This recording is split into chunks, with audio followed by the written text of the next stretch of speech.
over. I have one spot reserved for us over here. No. We're probably running pilot. Okay.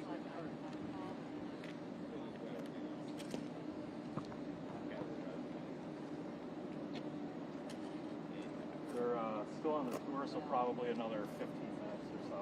Okay. To run a little bit behind. Talk to folks.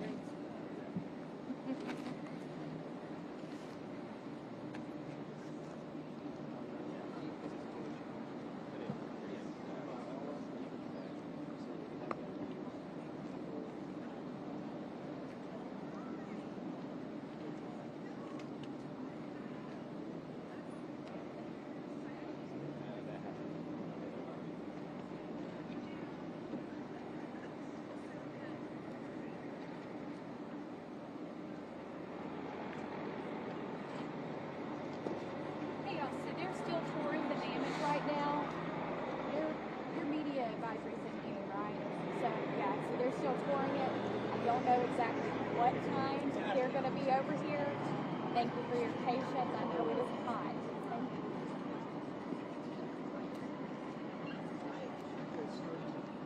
The other guy said about 15 minutes. We just heard about 15.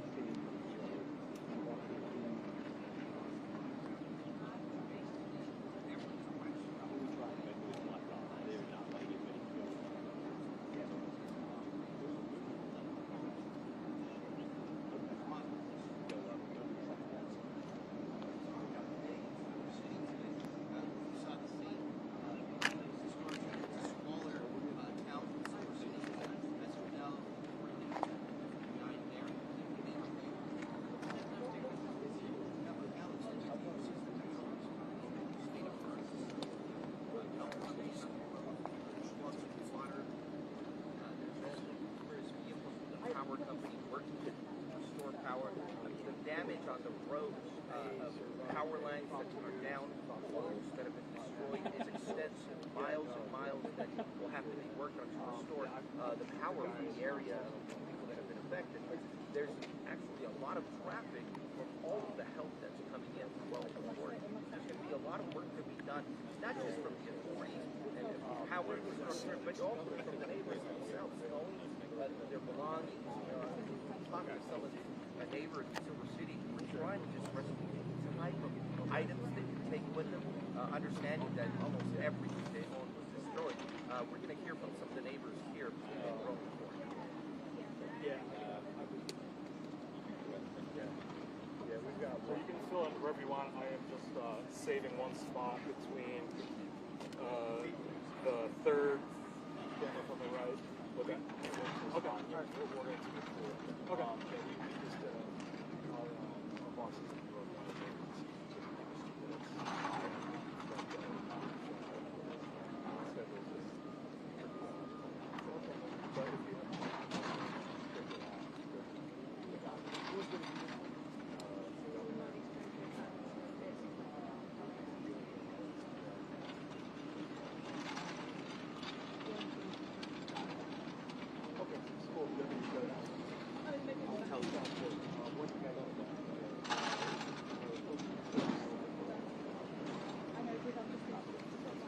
And Alex, as we cover these tornadoes, we always see structures that are damaged, but it is impressive here in particular to see structures like the one that where the press conference is going to be held.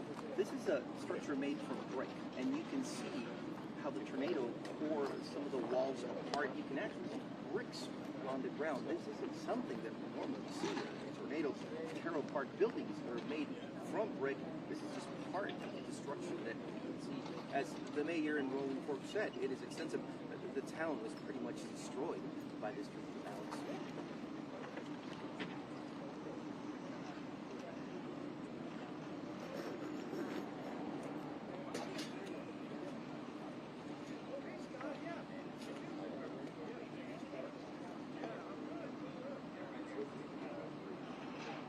How we going?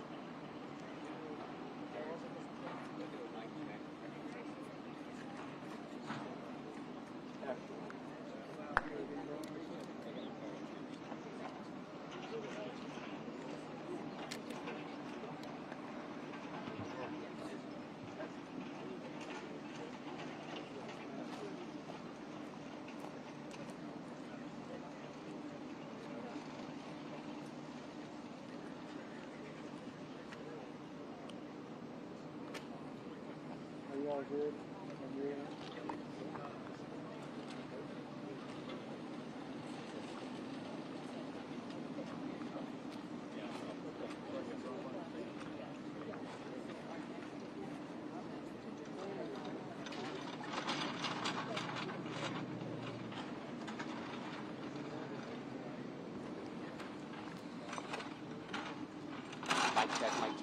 Mic check. Sound good? I'm just gonna have to, we're saving that.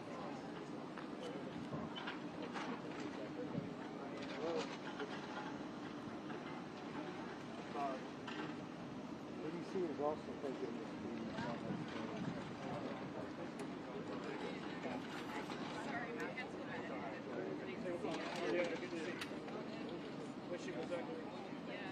Have you talked to Washington?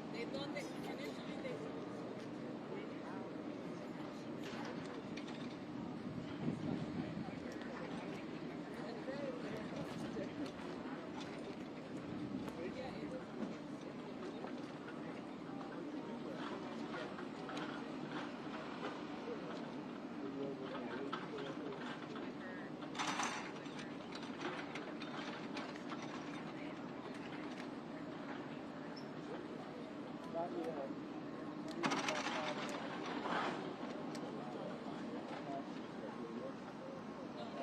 Well, I mean, everybody.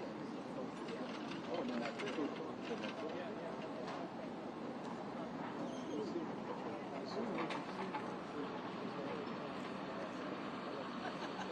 He did the dirt. I had my mouth set for watching.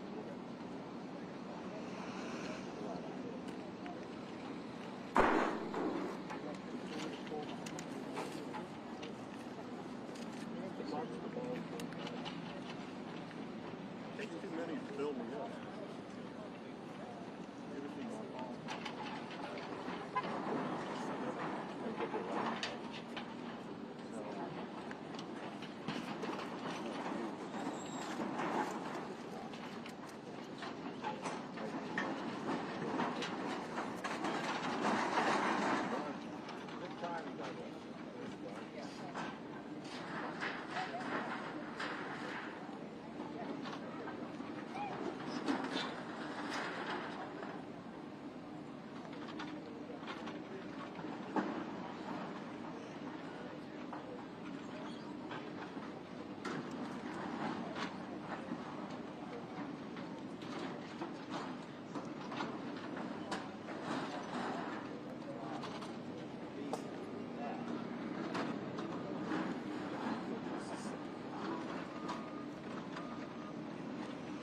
Got 10 minutes standby.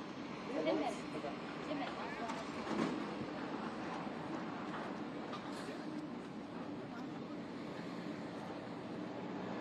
Alright, I'm ready when you are. See that shot there? You want,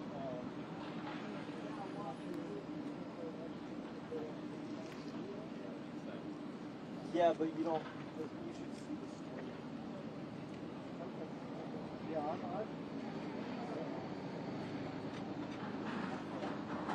I'm gonna go stand in front of the one. Mic check. Mic check. 1, 2, 3, 4, 5. Mic check. And I do. You heard that?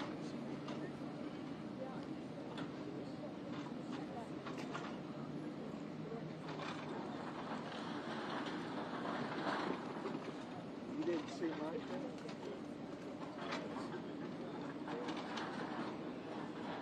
See a hand go on that thing? That's me. Mic check 1 2 1 2. Mic check 1 2 1 2. Mic check 1 2 1 2.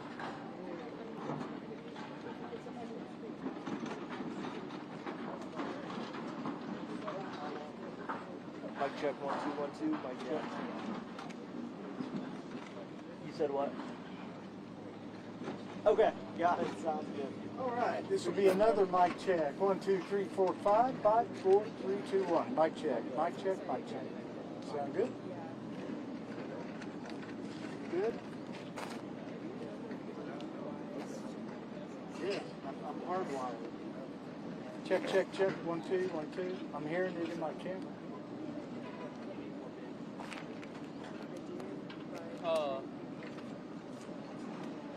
y'all waiting for the government, I just want to let you introduce myself. I'm the PIO for the county, Public Information Officer. So anything out of the EOC, if y'all need something, please let us know.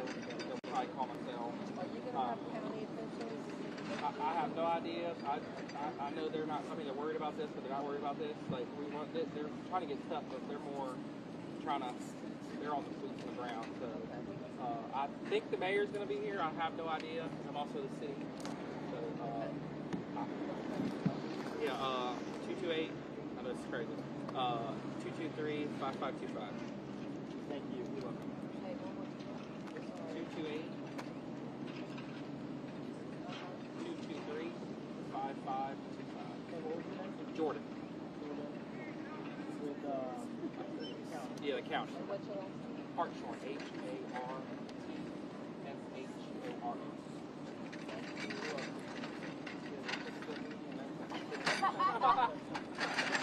I was just on y'all this morning. This morning or yesterday? One of them. Yeah. They sent me a link and did it. Oh, really? Yeah. I think it was actually this morning. Okay. I did a live shot, so it was on the camera. And I had set up.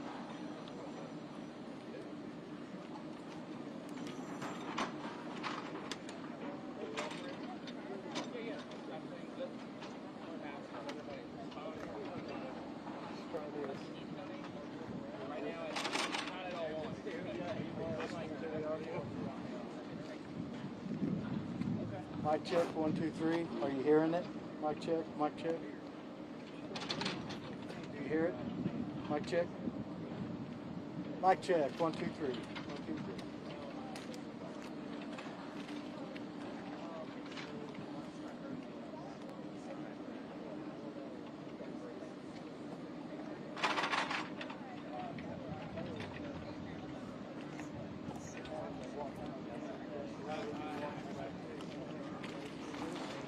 Mic check, 1, 2, 3. Mic check, mic check, mic check. Better? Any better? Check. You got it? You're good?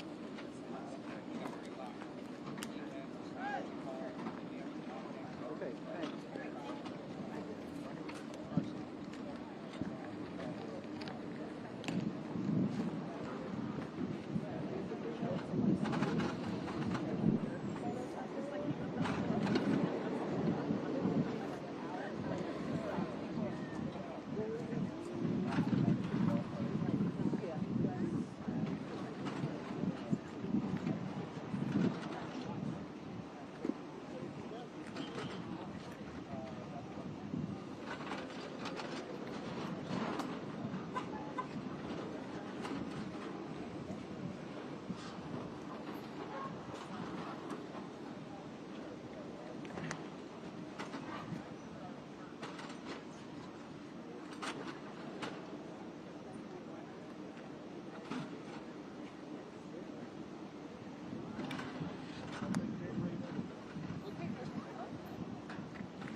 right.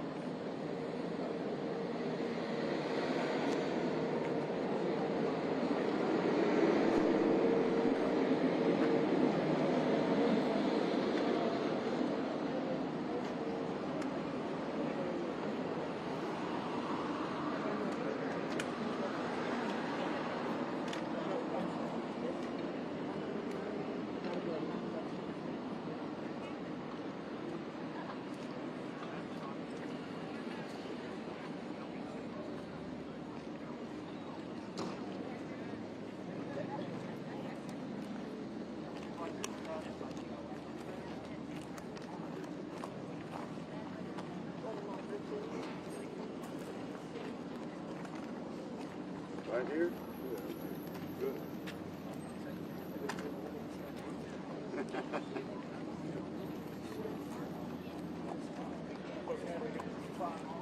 File it over here, please.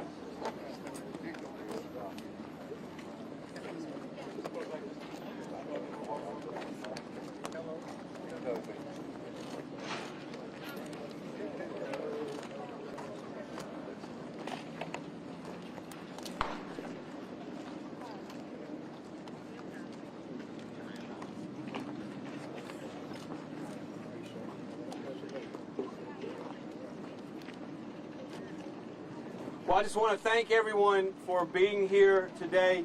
I want to begin by thanking particularly our federal delegation for being with us today. The Homeland Security Director, our Administrator, Deanne Criswell from FEMA. I want to personally thank President Biden and his team for very quickly signing the emergency declaration that we sent up on yesterday. Obviously, the resources that the people here in Rolling Fork and throughout Mississippi need, the help is on the way. And I think that's critically important. I want to take the opportunity to personally thank all of the volunteers that are here. What we've seen over the last 36 hours in Mississippi, on the one hand, has been heartbreaking to see the loss and devastation of these communities. But on the other hand, has been inspiring and gives me great reason for optimism, and quite frankly makes me damn proud to be a Mississippian, because Mississippians have done what Mississippians do. In times of tragedy, in times of crisis, they stand up and they show up. And they're here to help themselves, help their neighbors. And as we talk to individuals throughout the devastation back here behind us, first yesterday morning and then again today, what you see is that we've got a lot of good people that live in this great state. And I'm proud of them, and I'm proud to represent them, and I'm proud to take this opportunity to get as many resources here as we possibly can. As you know, and Secretary Mayorkas will mention this, and I'm sure our FEMA director will as well, but in our emergency declaration, we started with the 4 counties that were hardest hit, clearly, and the President approved both public assistance and individual assistance for the individuals in those communities, and we appreciate that. In addition to that, we're going to continue working. We've got MEMA and FEMA joint teams on the ground here, but also joint teams that are doing their thing from our Emergency Operations Center in every region of our state. And we appreciate them. When we have these natural disasters, and unfortunately we have more than we care to think about, we appreciate our federal partners and them showing up. Finally, before I turn it over to the Secretary, I just want to personally thank Mayor Walker here of the town of Rolling Fork, who just walked us through and led the delegation through and have the opportunity to see an awful large number of individuals that are hurting right now, hear the stories about where people are, where they're staying, who they're staying with. But more than anything, what I heard, and I hope everyone else behind me heard, is the people who have been displaced, whether they're staying with their son in Greenville or with someone in Clinton. Every one of them has said, well, Mom or Dad or me, I've lived in this community for 30, 40, or 50 years. I want to continue to live in this community, and I can assure you we're going to do everything we can through housing and other means to get those people back in this community as quickly as we possibly can. And so with that, again, I want to reiterate my thanks to Secretary Mayorkas and his working with the President to expedite our emergency request. thank him for being here on the ground in Mississippi. It matters to these people. It matters when their federal partners are here. It matters when their local representatives are here. And so, Secretary Mayorkas, thank you for being here. I'm turning over to you. Thank you, sir. Thank you. Thank you very much, Governor. I want to echo the sentiments that the governor expressed, and I want to echo two words: heartbreak and inspiration. We walked down the street of this town, seeing devastation on both sides of the road, and Congressman Thompson and I were able to speak with an individual who traveled from Houston, Texas, just to help the people of this town. And he said something I thought was very appropriate and very powerful, that one can see photographs of the devastation, but there's no substitute for actually seeing it in person. And that is indeed what we've come to do. We've come to see it in person, to communicate to the people of Mississippi that we are here, not just today, but for the long haul. It is heartbreaking to hear of the loss of life, to see the devastation firsthand. It is also, as the governor expressed, inspiring to see the people of Mississippi come together, and not just the people of Mississippi, but the people of this country, to come to assist those in such dire need. It is also inspiring to see the first responders, the disaster response officials, the volunteers, even individuals who themselves have survived the disaster, come, rise, and help their fellow Mississippian in a time of such great need. The President has directed us to be here to assist the people of Mississippi, to be here on an enduring basis, not just through the response, but through the recovery as well. We are mindful of the fact that that will take time, but we are here for the time it will take. We see extreme weather events increasing, only increasing in gravity, in severity, and in frequency. And we have to build our communities to be best prepared for them, to prevent the devastation to the extent possible, to be able to quickly respond and recover, to prove ourselves resilient. We cannot do that alone. We need one another, and that is what we are here to communicate, that the federal government, under President Biden's leadership, is here to support Mississippi, to support the governor, to support the senators, Hyde-Smith and Wicker, to support the members of Congress, to support the local officials, Mayor Walker. We are here for the people, and it's my honor to introduce the great administrator of the Federal Emergency Management Administration, Deanne Criswell.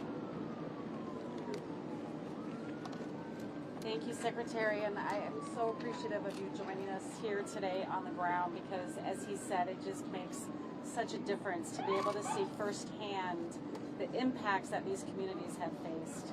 Governor Reeves, thank you for your partnership. We are going to be here with you throughout the duration of this.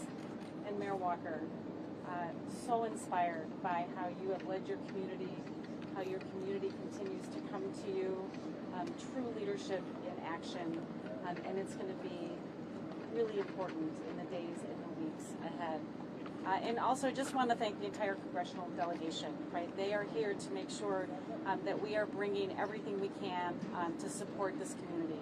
Because you've heard, President Biden did declare and approve the governor's request for a major disaster declaration. He did that yesterday. And what that means is that includes public assistance, which means to help with the debris removal from communities like this, to help pay some of the overtime costs for Carroll, Humphreys, Monroe, and Sharkey's County. It also means that individual assistance is approved, as the governor mentioned, for these same counties, for Carroll, Humphreys, Monroe, and Sharkey counties. What this major disaster declaration does is it ensures that we can bring in the right resources now to help start the recovery process and support any of the ongoing response actions that may be needed in these communities. When I spoke to the president and gave him an update yesterday on what I was hearing on the ground, he's very clear to me all the time. Make sure that the entire federal family does whatever they can to support these communities, and that's what we're here to do. So I want to tell the individuals to start. If you are in one of those 4 counties, if you are in Carroll, Humphreys, Monroe, or Sharkey, you can contact your insurance company, first line of defense, but also begin the process with FEMA, and you can do that by going to disasterassistance.gov, or you can call 1-800-621-3362 to apply for assistance. You can also use the FEMA app. We also have people on the ground that will be in FEMA shirts. They're called Disaster Survivor Assistance Teams. They'll have iPads with them. They can also assist in registering you for assistance. These are just the first counties. As the governor said, we are going to work with the team, with the state team here, to assess additional counties to see if any more need to be added to this declaration. We know that this is going to be a long-term recovery event. And we can see just where we're standing here that one of the major issues that we're going to face is housing, and how do we help the individuals that have been impacted by this horrific event. I know that our partners from the American Red Cross are already on the ground and providing shelter to those that need it.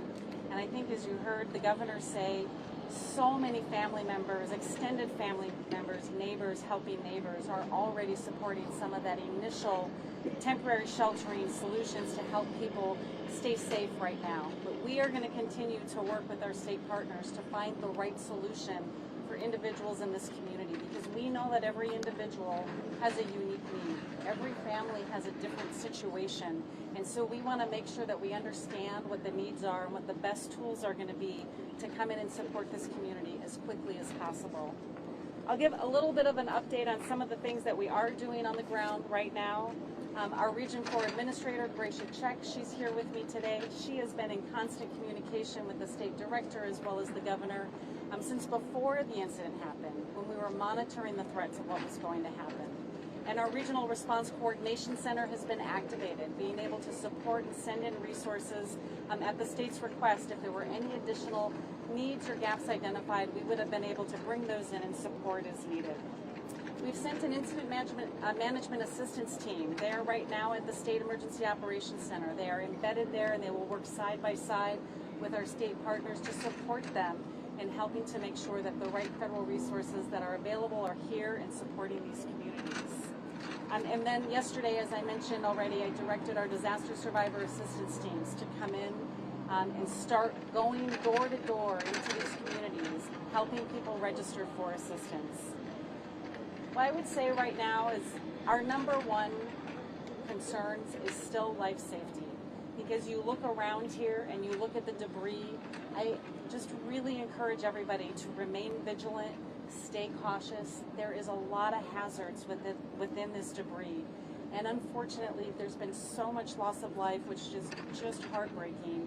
But we often see additional injuries and additional loss of life after a disaster because of the type of hazards that are in this debris. So please listen to your local officials.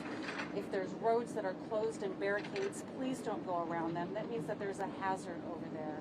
And as you are going through your homes and you are looking for your belongings, please take the extra care to make sure that you're keeping yourself and your families safe. With that, I would just say that FEMA is here. We remain committed to the people of Mississippi.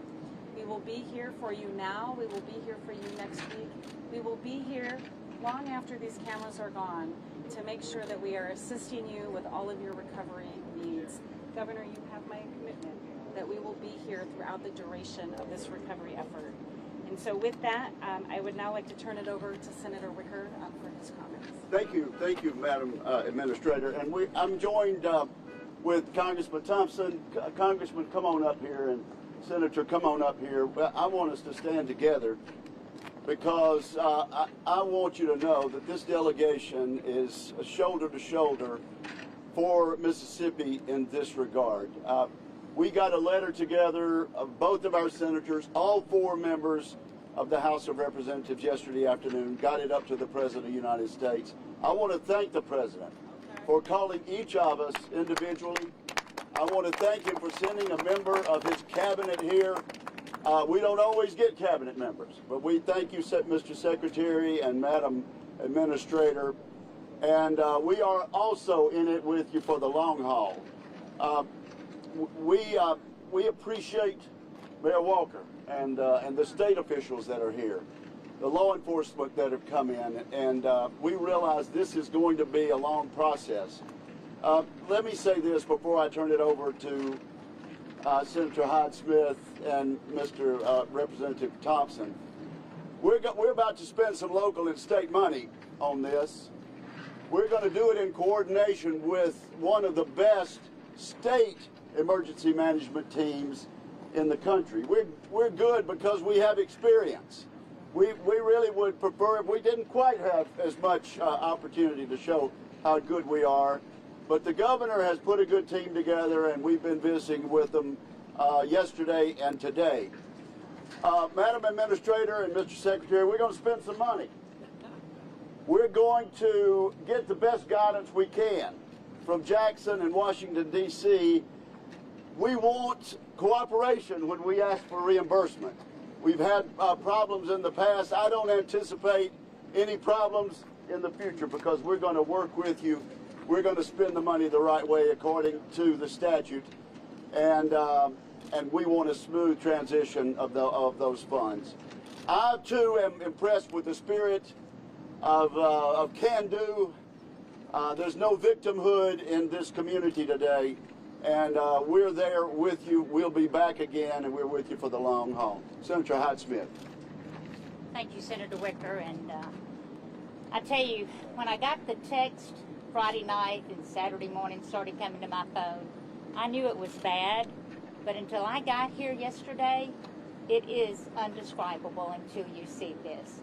It is our job to step up right now. We were over at the Napa Autos Parts store. We got in a circle and we prayed, and that is certainly what we need. This morning, early on national news, I saw a gentleman talking about being in one of the houses, and he said after the storm, it got quiet, but I heard children crying. I'm so concerned about the mental welfare of these children, of these adults, way beyond this storm. You know, I have a staffer, previous staffer, his name's Gibson Clark, and when anybody in Washington, D.C. said, "Where are you from?" he said, "Rolling Fork, Mississippi." And they would look at him so strange, like, Rolling Fork. This storm has put Rolling Fork on the map. We have other areas. We have 4 counties that have damage. But this has truly highlighted this community. But I've got news for you. This community is going to come back. This community is going to come back strong. We are here to help you. We are here to provide the services. We want you to have the debris removal, to be able to relocate, to be able to restructure your lives. But you're going to come back, and I don't want anyone to give up on that hope, because the folks behind me, this administration, this secretary, this director of FEMA, we are going to be here for you. We're going to do it every day till we get people in a position that's livable again. Thank you for being here. Thank you for putting this word out. I do ask for your prayers, and I want you to be conscious of the mental effect that this is going to have on these residents, and any help we can reach out with any of that, please let us know what that is. Thank you. Congressman Thompson. Thank you very much. Let me first thank the Biden administration for a record approval of a disaster declaration. I've represented this area for quite a while, and I've never seen a disaster declaration turn around in this kind of time. So I'm excited. I thank the governor for making the request in a timely manner. I thank all of the state and local partners who got us to this point. I want to thank Supervisor Smith and Supervisor Smith from Sharkey County. I want to thank Mayor Walker for always being there in this time of need. I want to thank Secretary Mayorkas, Administrator Cresswell, and their teams for demonstrating that this administration cares because they're here today. As the senator said, most of the time they'll send somebody not so high up, but I think this demonstrates the seriousness about the effort, and we appreciate it. The other notion behind this declaration is they are approved normally when state and local resources have been overrun. And so now that those resources have been documented not to be here at the state or local level, it's your federal government that will backfill the need in this community. We don't want anyone who's impacted to make a decision to leave because they didn't get made whole again. We have that process. We have to document it over time, but our goal is to have this community as close to what it was before Friday night occurred. But it will require cooperation on the part of everyone. And again, let me thank all of the partners who've been here from day one. And everyone has a story, but all the stories so far are positive because everyone who's shown up so far is here to help.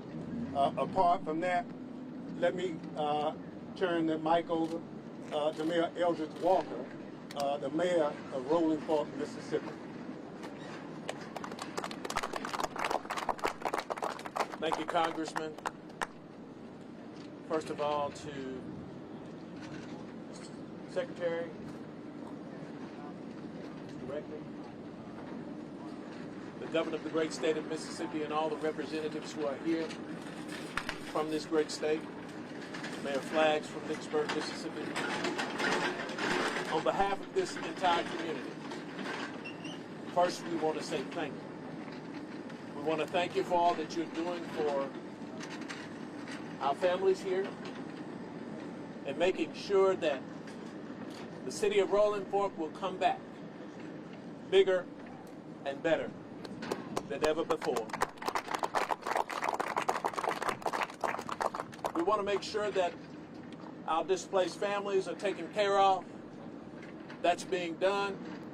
We want to make sure that there are priorities for their personal hygienes and everything that's needed is in place. This is being taken care of. We're well on our way to bringing Rolling Fork back to where it once was and to make it even better. On behalf of the entire Board of Aldermen of this city, again, we want to thank you. And we want to let you know that without your help, the volunteers, we have volunteers here from as far away as Arkansas, Tennessee, Louisiana. They're right here in the city of Rolling Fork helping us out. And we're thankful for what everybody is doing to help us in this devastating time. You know, we kind of remember those of us who have, this is a Bible Belt. And we were all taught that a family that prays together stays together. This is a family of unity, a family of strength. And this is what we need to make this community come back once again. And lastly, I'm not only just the mayor of this community, but I've lost personal friends. I'm also the local funeral director. Now, I'm having to meet my families, those who have lost loved ones, and help them make it through this traumatic time. But you know what? I'm a firm believer that when you do right, right will follow. And I think that I've been prepared to take on this task, and I'm going to do it in the name of the mayor of the city of Rolling Fork and of the man that I am and that God has made me to be. So I want to thank each of you who are here for all that you have done and all that you will do in future days. Thank you so much. Thank you, Mayor. Thank you for doing right. Thank you for doing right. Not just in these times of tragedy, but every single day. Thank you, thank you.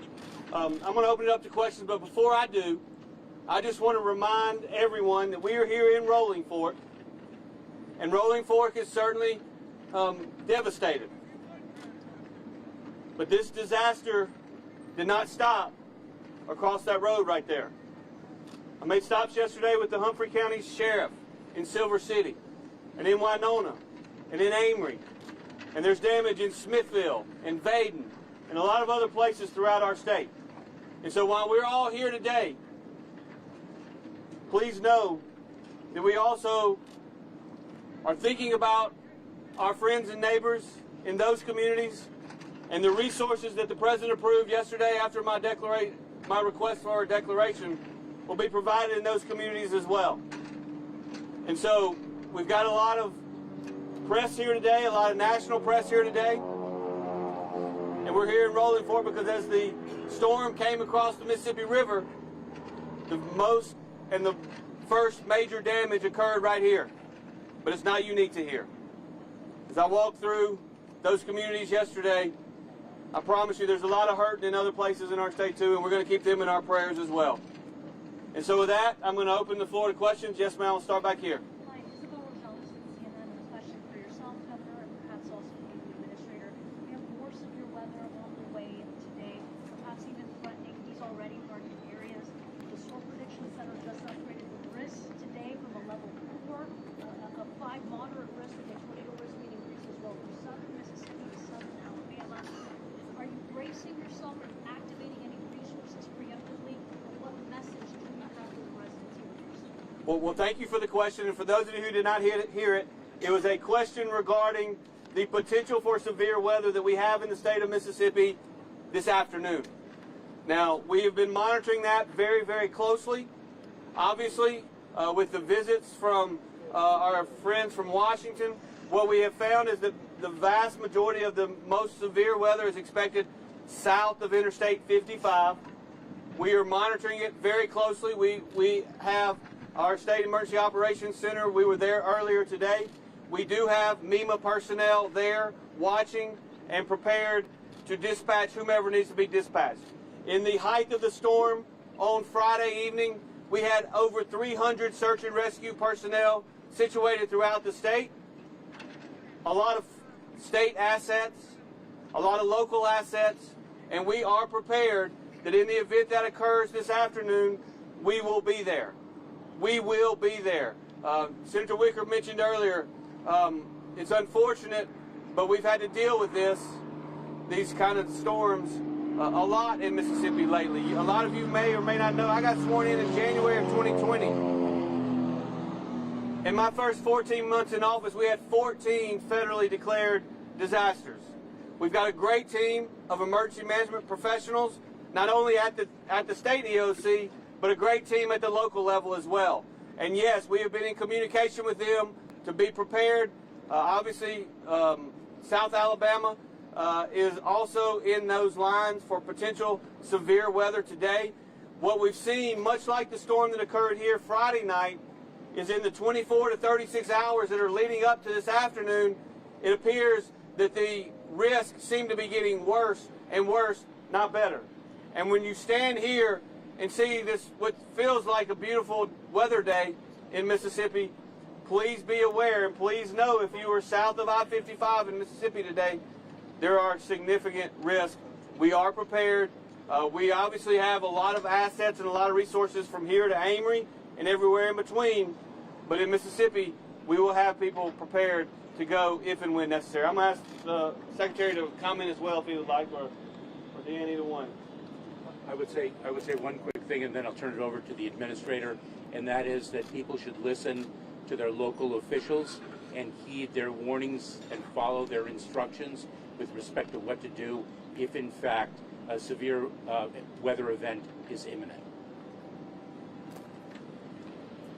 Yeah, what I'll add to this is that we have teams on the ground now with our incident management assistance team that's embedded at the EOC to help support any requests that the governor and his team may ask. I got to tell you that the first responders through this event that just happened are amazing as they responded out into these communities, the countless lives that they saved while many of them had probably damage to their own homes. Very impressive. But if there's additional assistance that's needed, right? Very capable state. If additional assistance is needed, we can move that in quickly, and we'll support the governor in whatever his requests are. And I just want to echo what the secretary said at the end there. Know how you're going to get information. Know how you're going to get these alerts, because these weather systems change rapidly, and then know what your actions are going to be so you can protect yourself and your family. Those two pieces of action right now are going to be incredibly important, as we know that these storms are dynamic and they change quickly. Thank you. We have Mac here, as those of you who are local know, is our Emergency Management Director at the State Emergency Operations Center. And I just asked him to make sure that we didn't not cover everything, and he says we're okay. So I'll start over here. Yes, sir. Governor, is Ryan Bass, Solution Nation. You've had a chance to survey some of the hardest hit areas here in the state. Do you have any estimation in terms of the extent of the damage, the number of homes that have been torn down, the number of property damage, the number of people displaced, and do you expect the number of lives lost to continue to increase? Well, I will tell you that when we woke up yesterday morning, we immediately started doing damage assessments. When we woke up yesterday morning, or when many people woke up, a lot of people around here didn't go to bed, and a lot of people around the state didn't go to bed. But for those who did wake up at daybreak yesterday, we had 23 confirmed fatalities, and we had 4 individuals that we knew that were missing. And we had not seen significant analysis of the Monroe County area yet because of course, this storm, and what's made it so very dangerous is that it came in the middle of the night. These things are very hard to see when they come in the middle of the night, and you tend to see more fatalities. Well, yesterday, we increased the number of fatalities throughout the day from 23 to 25. The 4 people that were missing in Sharkey County, when I was with the sheriff after I left here yesterday, almost around noon or maybe a little after, they had found those 4 individuals all alive, praise Jesus. And so there are still some possibilities that the numbers could go up. I'll also tell you, we had a conversation this morning. The initial 25 confirmed fatalities, the number may come down 1 or 2 or 3, maybe 4.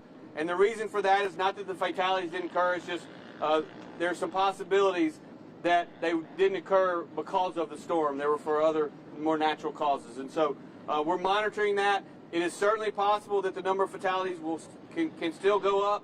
But those search and rescue assets, when you have 300 of them, as we had throughout the state yesterday, we do believe that we have searched in most of the rubble. There's still a lot of damage out there. There's a lot of work to be done. At this point, it's really difficult to rebuild communities if you don't have power, if you don't have water. And those are things that, through the public assistance that we've been able to secure from our partners at FEMA, we'll be able to get those up and running and operational very, very quickly. And so I can't give you exact numbers at this time, but just know that aside from the number of people that we have back at the State EOC monitoring this weather in South Mississippi today, we also continue to have assets that are monitoring and assessing damage. And the easiest thing that we can do is continue to work with our local people to get that done. Can you Yes, give us sir. a breakdown on the numbers by each county of deaths? Yeah, I don't have the exact numbers in front of me. I believe that there are 13 in Sharkey County. Is that right? The mayor stepped away. I believe there's approximately 13 in Sharkey County. I believe there's approximately 4. There's approximately 4 in Humphreys County. And I know that there's approximately 3 to 4 up in Monroe County. But we will get you the exact numbers after this is over. Mac has them written down. And ages as well, if you have any of that information. Some of that we're not able to give out yet, notifying next of kin, but we'll get you the information that we have when the press conference is over. Yes, sir. Governor, how important is it for local, state, and federal government, even though they might not always get along, to put aside differences in times like this? Well, I'll just tell you, it's been my experience in times like this that there is no such thing as politics. This doesn't have anything to do with politics. All this has to do with is helping our friends and our neighbors. And what you see behind me and what you've seen over the last 36 hours is a united front in working with the administration, working with the state officials, working with the local officials. You know, I was talking to Administrator Criswell on the way up here, and the way the Stafford Act, which is the federal act that governs these, works and has forever and ever, and it's the way it ought to work, which is local, national, and natural disasters are state managed, locally executed, and federally supported. And that's the reason that the declaration was so very important that we got done yesterday, because the federal support is there, and we are executing at the local level now, and we will continue to do so. Yes? The legislative session in the state is almost coming to a close. Can you speak to the importance of state lawmakers getting some stuff out before sign time? Yeah, well, look, we have a disaster trust fund in Mississippi. As I mentioned earlier, I'm not proud of this fact, but we do deal with natural disasters regularly. We made a request sometime yesterday of the Senator Hobson, who is the chairman of appropriations that represents part of this county, maybe all of this county. We made a request to Speaker Gunn, who was up here with Senator Hobson yesterday, to give us approximately $5 million to get started. We will have the resources, though. We are going to have the resources to do whatever is necessary to work with our federal partners. Yes, sir. Governor, in Kentucky and Mayfield, when this happened about a year and a half ago, one of the long-term issues they dealt with was small businesses and businesses coming back. People didn't want to move back or rebuild because they didn't have jobs. What is the state and federal government going to do to ensure that businesses also get to rebuild? Well, I will tell you that, and that's a great question, and I will tell you, I spoke to I don't know how many, countless governors yesterday, Republican and Democrat governors that were reaching out to help. And I had a great conversation with Governor Beshear yesterday, and the lessons learned from that storm, because that one, similar to this, we've had a lot of tornadoes in Mississippi, but storms that had such significant damage from one side of the state all the way to the other, obviously we don't see every single day. And so two issues, one that you mentioned and one that's equally as important. Number one, you can't rebuild a community if nobody can move back. And in some communities that have been damaged, what we've seen is that there are a lot of residences that have gotten significant damage, but you can probably live in them. Any of you that have toured back here behind me know there aren't very many residences back here that can be lived in. And so I talked to the secretary and the administrator this morning. The two primary objectives that we have before us is, number one, is potential housing, both short-term, intermediate-term, and long-term. Potential housing for those residents, because as I mentioned earlier, the guy that I was talking to said his mom and daddy are living with him in Greenville, but they don't want to live with him in Greenville. They want to live right here, and I get it. And so we've got to work hard to make sure that once we can get the debris cleaned up, that we have opportunities for residents to come back and live here, because if this community is going to be rebuilt, people got to have a place to live. And the second thing, which is critically important, is small business assistance. We've always worked with the Small Business Administration on every single one of these disasters with MEMA, and we are committed to doing it here to make sure that every federal asset and every federal resource is available for our small businesses here in this area, but really throughout the state, because there's a lot of damage. Hey, seeing no other questions, I just want to again thank every single one of you for being here. Thank all of our partners from the state and federal government. Thank you for being here, and God bless, okay? Thank y'all. Thank you.